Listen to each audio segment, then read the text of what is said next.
안녕하세요. 절대값TV의 명품 PD 한PD입니다. 자, 오늘 이 시간은 홍남기 부총리가 최근 부동산 폭등에 관해서 대국민 담화를 발표했어요. 그 내용을 좀 낱낱이 세세하게 한번 분석을 해보겠습니다. 자, 왜 그러냐면 정부가 본질적으로 무슨 생각을 가지고 있는 건가 우리가 좀 알 필요가 있어요. 자세히 알 필요가 있다. 왜냐면 지금 대선이 얼마 안 남았잖아요. 지금의 정부의 입장은 앞으로도의 정부의 입장이에요. 저번에도 얘기했지만 지금 좌파 정부는 부동산에 대한 정책은 절대로 안 바뀐다. 자, 제가 그 이야기를 했어요. 정말 그런 건지 안 그런 건지. 자, 그 부동산 담화 전문이 있어요. 전문 내용을 세세하게 분석을 해보면 정부가 어떤 부분에 대해서는 어떻게 이해를 하고 있고 앞으로 어떤 대책 가지고 대응을 할 것인지, 자, 그런 거에 대해서 우리가 이 전문 분석을 통해서 알아보겠습니다. 자, 정부가 내놓은 게 이 세 가지 대책이에요. 앞으로 주택을 공급을 확대하겠다. 자, 그리고 실수요자를 보호하겠다. 투기는 근절하겠다. 자, 이거 지금까지 한 얘기 그대로죠. 미래 세대를 위해서도 반드시 이뤄내야 하며 반드시. 자, 그래서 가장 적절하고 최우선적인 정책 과제가 아닐 수 없다. 자, 그래서 기실 우리의 부동산 시장은 주택 수급, 기대 심리, 투기 수요, 정부 정책의 다양한 요인에 의해서 지금 현재 폭등을 하고 있다라는 거예요. 자, 이제 정부가 그 폭등하는 원인을 이렇게 네 가지로 분류해 있어요. 주택 수급. 자, 이거 이상하죠. 수급에 문제가 없다고 하는데 수급을 들었어요. 이 뒤에서 보면 정부는 공급에 문제가 없다고 얘기를 했어요. 근데 수급에 문제가 있다라는 거는 정부도 알고 있다라는 거예요. 인정했다라는 거예요. 자, 기대 심리. 이건 집값이 폭등할 거라는 심리. 그거는 이제 만연되어 있으니까. 자, 그런데 아직도 투기 수요. 자, 투기 수요가 지금 어디에서 일어나나요? 투기 수요는 엄밀하게 얘기하면 1억 이하의 아파트 그런 데에서 일어나고 있는 거예요. 예를 들어서 강남에 있는 아파트에서 투기 수요가 일어난다든지 9억 이상의 아파트에서 투기 수요가 일어난다든지, 자, 그런 현상은 별로 없어요. 사실상. 왜 그러냐면 그거 지금 취득세가 2가구째 되면 8% 11%인데 누가 투기를 하겠어요. 그리고 정부가 엄청난 세금을 때리는데, 자, 그런데 정부는 투기 수요라고 이렇게 조건을 들었어요. 이 지금 급등하는 거에. 자, 그런데 정부가 얘기한 거는 정부 정책도 얘기를 들었어요. 정부 정책. 자, 이것도 지금 급등하는 요인이다. 이거 지금까지 인정하지 안 했던 부분이에요. 이거 어떻게 이제 이걸 집어넣는지 모르겠어요. 지금 급등하는 게 정부의 정책 규제 그거 거의 다 대부분의 전문가들, 대부분의 신문들이 다 이야기하니까 정부 정책은 원인이 아니다라고 이야기할 수는 없겠죠. 자, 그런 미안한 마음에서 정부 정책이 살짝 끼어들었다고 봐야 되겠죠. 자, 중요한 거는 주택 수급도 문제가 있다고 본인들이 이야기했어요. 자, 그 수급에 대해서 문제를 이야기했지만, 자, 보세요. 다만 주택 공급을 객관적인 수치로 비교해 보자면, 자, 객관적. 과거 10년 평균 주택 입주 물량이 전국에 46만 9천 가구, 서울이 7만 3천 가구 정도인데, 자, 올해 입주 물량이 46만 가구, 그리고 서울의 입주 물량은 8만 3천 가구. 평년에 비해서 떨어지지 않는다. 결국 지적과 우려만큼 공급이 부족하지 않다라는 얘기예요. 지금 공급이 부족하다는 얘기를 많이 하고 있거든요, 전문가들은. 자, 그런데 이렇게 부족하지 않다. 수치상으로는 객관적인 수치라고 그랬어요. 자, 그리고 2023년 이후에는 매년 50만 가구 이상씩 공급되기 때문에 이 점도 감안하면 절대 모자라는 공급이 아니다. 자, 이제 중요한 거는 이게 문제가 뭐냐면 객관적인 수치예요. 말 그대로 지금 그 신혼부부나 세대 분리해서 많은 수요는 어디에서 일어나고 있어요? 아파트에서 일어나고 있잖아요. 그죠? 빌라에서도 일어나는 것도 아니고 아파트에서 일어나고 있어요. 원룸에서 일어나는 게 아니죠. 자, 원룸, 다가구, 빌라 그런 것까지 다 합치면 이 객관적인 수치에 맞는 거예요. 자, 그러나 사람들이 원하는 거, 요즘 사람들은 다 아파트에서 자란 사람 세대들이잖아요. 그 아파트 수요는 폭발적으로 늘어나고 있는데 그것에 미치지 못하고 있다. 이제 그런 사실은 이야기를 안 했어요. 수요도 문제 없다고 그래요. 공급도 문제 없었고 수요도 문제 없다. 자, 아울러 수요 측면에서도 지난해 33만 세대가 늘어났다. 수도권 세대 수가. 자, 그런데 금년에 1월부터 5월간은 작년의 절반인 7만 세대 증가에 그치고 있다라는 거예요. 자, 이것을 감안하면 주택 수급 요인만이 현 시장 상황을 가져온 주요 원인이라고 보기는 어렵다. 자, 공급과 수급이 아니라는 거예요. 자, 이렇게 수치를 가지고 들이밀었어요. 자, 그러면 정부가 분석을 할 때 무엇이 문제였냐? 이렇게 집값이 폭등하는 것은 자, 지나친 심리 요인이 작동했다라는 거예요. 심리적으로 작동했다. 주택가격 전망, CSI 등 관련 심리 지표를 보면 시장 수급과 별개로 불확실성을 토대로 막연한 상승 심리가 형성된 모습에다가 자, 그 변동성은 과거에 비해 현저히 커진 만큼 과도한 수익, 그러니까 투기 심리, 수익 기대 심리라는 건 투기 심리. 자, 집값이 상승할 거라는 심리, 어떤 기대 심리를 제어하는 것도 매우 중요하다고 사료됩니다. 자, 이 얘기는 뭐예요? 심리적으로 너무 요동치지 말아라. 기대를 갖지 말아라. 이건 심리적인 요인이다. 그러니까 그 심리를 진정시켜라. 패닉하지 말라는 얘기예요, 정부 입장에서는. 자, 거기다가 이제 또 뭘 이야기하냐면 불법이 시장을 왜곡하더라는 거예요. 지난주 그 부동산 시장 점검 관계 장관 회의를 통해서 불법적 실거래가 띄우기 사례가 확인되었다. 자, 그래서 이 불법 편법 거래 및 시장 교란 행위가 지금 부동산 시장을 왜곡하고 있다. 그러니까 패닉하지 말라는 얘기예요. 그래서 실거래 의심이 가는 건수 74만 건을 가지고 했는데 12건인가가 나왔죠. 확정된 것도 아니에요. 그냥 12건이 의심이 된다라는 거예요. 그게 0.009%인가 그렇죠. 자, 이제 그걸 가지고 시장을 교란시키고 있다라는 거죠. 자, 실제로 그럴까요? 자, 그것은 어떤 가격 상승 국면에서 일어나는 어떤 불법 사례죠. 그게 지금 집값을 폭등시키는 주요 원인이라고는 볼 수 없죠. 결과물이 그런 거죠, 결과물이. 자, 근데 정부 입장에서는 그런 것들에 의해서 집값이 지금 거품이 끼고 불법 거래, 집값 띄우기가 일어나고 있고 시장 가격이 왜곡되고 있다는 걸 이야기하는 거예요. 자, 여러 예를 통해 향후 주택 가격의 조정 가능성에 대해서 말씀드렸습니다만, 자, 집값은 거품이다라고 홍남기 부총리가 여러 번 얘기했어요. 자기가 이렇게 얘기하는 것에 대해서는 직관에 의해서가 아니라 과거 경험 그리고 주요 관련 지표 자, 보여준 바를 말씀드린 거라는 거죠. 그러니까 객관적인 지표를 가지고 이야기를 하는 거다. 자, 그리고 외국 사례 국내외 전문가들이 제기한 우려를 말씀드린 거다. 전문가들도 다 얘기를 하고 있다.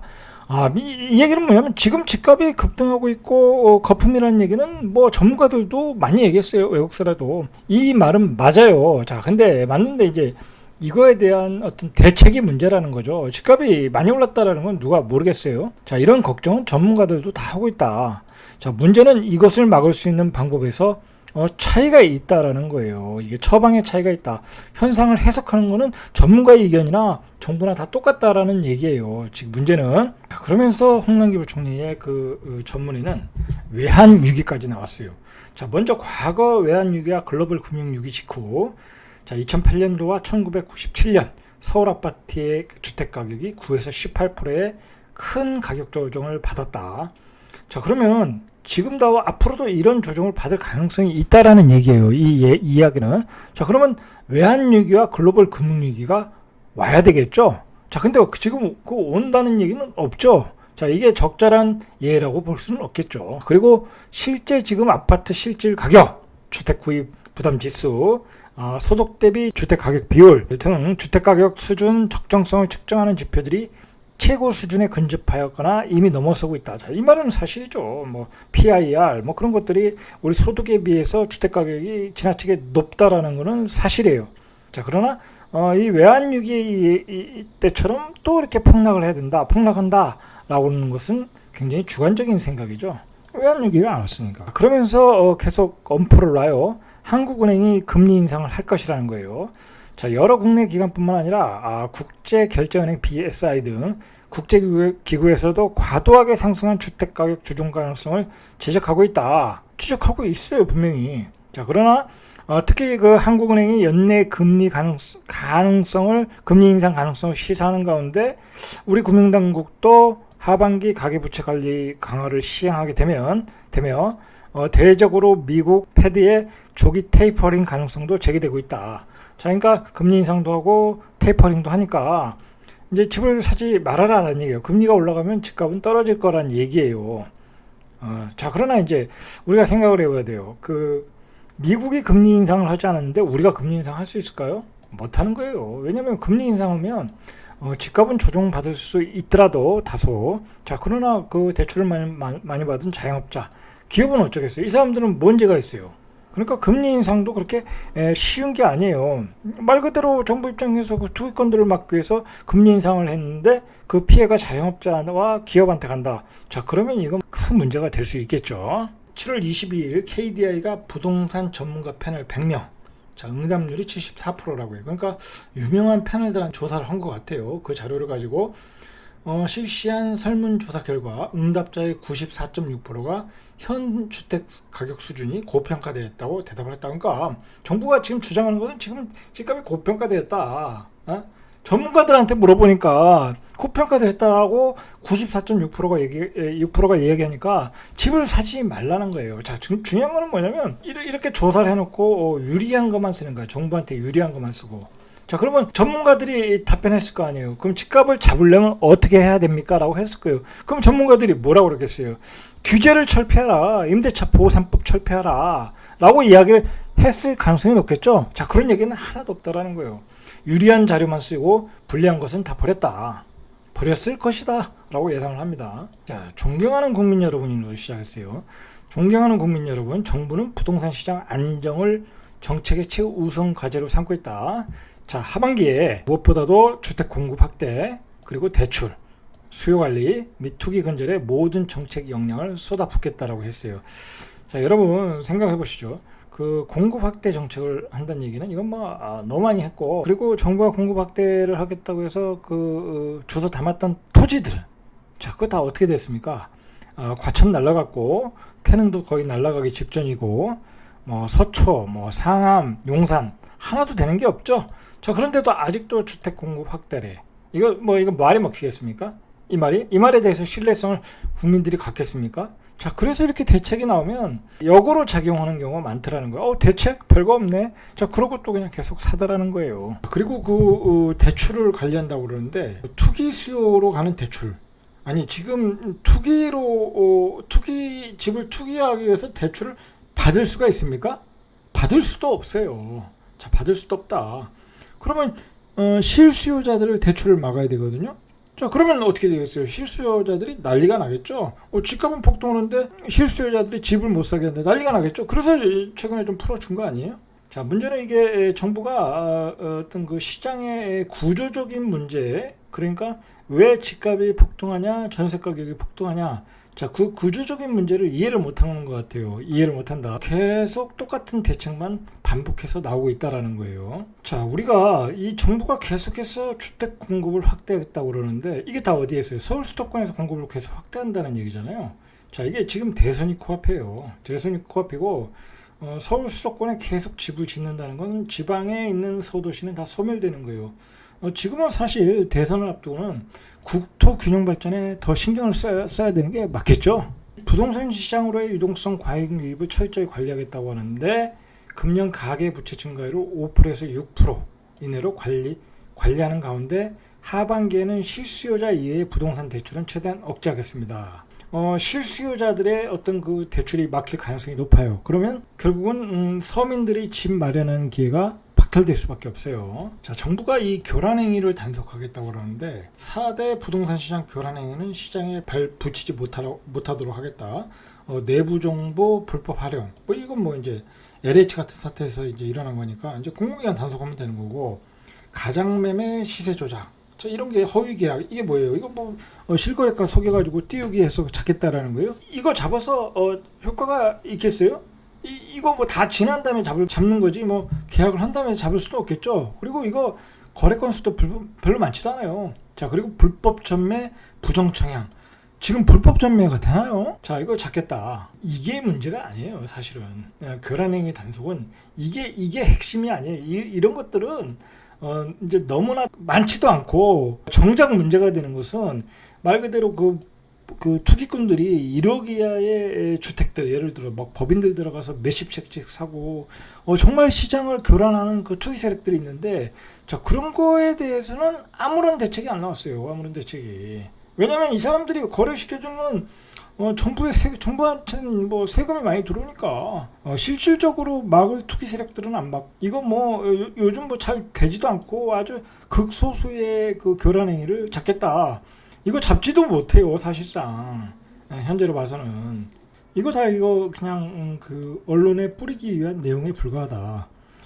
유튜브를 한번 보세요. 유튜브에서 그런 얘기들이 많이 나와요. 그 몇십억을 벌었더라더라. 뭐 갭 투자해서 뭐 몇십억을 벌었대더라. 뭐 그런 영웅남들이 많이 나오지 않습니까? 그런 그 투기 세력들이 어떻게 움직이나. 그런데 가서 투기 세력이 있으면 그거에 대한 처방이 구체적으로 나와야 되는 거지. 이런 극소수의 사례, 잡을 수도 없는 극소수의 사례를 가지고 단속을 하겠다. 이거는 그냥 그 홍보용 페이퍼에 불과하다. 저는 그렇게 생각해요. 자, 앞서 말씀드린 바와 같이 부동산 시장 안정은 정부가 혼자 할 수 있는 일이 아닙니다. 자, 우리 부동산 시장 참여자 모두, 우리 모두, 국민 모두가 함께 고민하고 함께 협력해야 가능한 일입니다. 자, 국민이 동참해달라는 얘기는 뭐냐면, 패닉바잉 하지 말란 얘기예요. 우리가 정부가 아무리 고점이라고 얘기해봤자 당신들이 듣지 않으면 다 소용없다. 자, 그러면서 모든 공유지의 비극을 막기 위해서는 우리 모두가 공동체를 위해 지혜를 모아 협력을 해야 합니다. 그리고 정부가 더 설선하고 열심히 뛰겠습니다. 정부가 우리 국민의 목소리, 현장의 목소리를 더 경청하겠습니다. 국민 여러분의 적극적인 참여와 협조를 간곡히 요청드립니다. 자, 간곡히 요청하고 있어요. 현장의 목소리를 더 경청하겠다. 전혀 경청을 안 하고 있어요. 지금 안 하고 있으니까 뭐 대책이 없어요. 말 그대로 상황이 고점이니까 국민 여러분 패닉바잉 하지 마시고 정부를 믿고 기다려 주십시오. 자, 그런 얘기잖아요. 자, 그러려면 현재의 집값을 잡을 수 있는 대책이 나와야 되는데, 자, 그 대책은 하나도 안 나왔다. 자, 왜 하나도 안 나왔냐? 해결 의지가 없다. 자, 이걸 해결하려면 정부가 분명히 KDI에서 설문조사를 했을 때, 전문가들한테 설문조사했을 때 전문가들이 어떻게 하면 해결될 거라고 자문을 해줬겠죠. 자, 거기서 뭐라고 했겠어요? 규제를 완화해라. 예를 들어서 양도세, 중과세 폐지해라. 임대차 보호 3법 폐지해라. 라고 이야기를 대부분이 했을 거란 말이에요. 자, 그런데 규제를 완화를 안 하고 강화를 했어요. 강화. 이번에 강화했잖아요. 대출을 더 규제하겠다. 그리고 시장 교란행위에 대해서 막겠다. 뭐 그런 시장을 더 통제하겠다는 얘기잖아요. 그러니까 결론적으로 솔직한 이야기는 없었다. 자, 그리고 이 시장이 가지고 있는 구조적인 문제를 해결을 하려면 그 구조적인 문제의 걸림돌들을 규제를 제거해야 되는데, 자, 그런 규제를 제거하겠다는 없고 더욱 강화하겠다라는 이야기가 나오고 있어요. 자, 이 내용에는 안 실렸지만 정부가 표준 임대료 상한제라든지 임대차 뭐 그런 게 뭐겠어요. 다 결국은 더 가격을 통제하겠다라는 거죠. 자, 정부 입장에서는 지금 이제 제 개인적으로 느낀 건 뭐냐면, 우리 페이스대로 공급을 하면 시장은 언제든지 떨어질 수 있다. 2023년도에 가면 그때 가면 전세 가격이 떨어지겠죠. 뭐 공급이 많이 나오니까.